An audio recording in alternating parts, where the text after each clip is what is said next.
വിശുദ്ധ കുരിശിൻ്റെ അടയാളത്താൽ ഞങ്ങളുടെ ശത്രുക്കളിൽ നിന്ന് ഞങ്ങളെ രക്ഷിക്കണമേ. ഞങ്ങളുടെ തമ്പുരാനെ, പിതാവിൻ്റെയും പുത്രൻ്റെയും പരിശുദ്ധാത്മാവിൻ്റെയും നാമത്തിൽ ആമേൻ. ദൈവപുത്രൻ്റെ നാമത്തിൽ വിശ്വസിക്കുന്നവർക്ക് നിത്യജീവനുണ്ടെന്ന് വ്യക്തമാക്കുന്ന വേദഭാഗമാണ് വിശുദ്ധ യോഹന്നാൻ എഴുതിയ 1-ാം ലേഖനം 5-ാം അധ്യായം 18 മുതൽ 20 വരെയുള്ള തിരുവചനങ്ങൾ. ദൈവത്തിൽ നിന്ന് ജനിച്ച ഒരുവനും പാപം ചെയ്യുന്നില്ല. ദൈവപുത്രൻ അവനെ സംരക്ഷിക്കുന്നു എന്ന് നാം അറിയുന്നു. ദുഷ്ടൻ അവനെ തൊടുകയില്ല. നാം ദൈവത്തിൽ നിന്നുള്ളവരാണെന്നും ലോകം മുഴുവൻ ദുഷ്ടൻ്റെ ശക്തിവലയത്തിലാണെന്നും നാം അറിയുന്നു. ദൈവപുത്രൻ വന്നെന്നും സത്യസ്വരൂപനെ അറിയാനുള്ള കഴിവ് നമുക്ക് നൽകിയെന്നും നാം അറിയുന്നു. നാം ആകട്ടെ സത്യസ്വരൂപനിലും അവിടുത്തെ പുത്രനായ യേശുക്രിസ്തുവിലും ആണ്.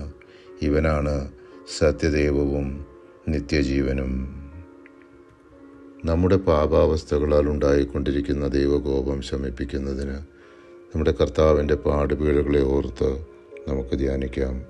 അനാദിപിതാവായ സർവേശ്വര, അങ്ങേ തിരുക്കുമാരൻ ഞങ്ങളുടെ പാപങ്ങളെക്കുറിച്ച് ഭാരമേറിയ കുരിശും ചുമന്നുകൊണ്ട് പോകുമ്പോൾ അനുഭവിച്ച സങ്കടങ്ങൾ എത്ര കൺപാർത്ത്. ഞങ്ങളുടെ പാപങ്ങളൊക്കെയും പുറത്ത് ഞങ്ങളുടെ ആത്മശരീരങ്ങളിൽ നിന്ന് അങ്ങേ കോപത്തെ നീക്കി അരുളണമേ. ആമേൻ.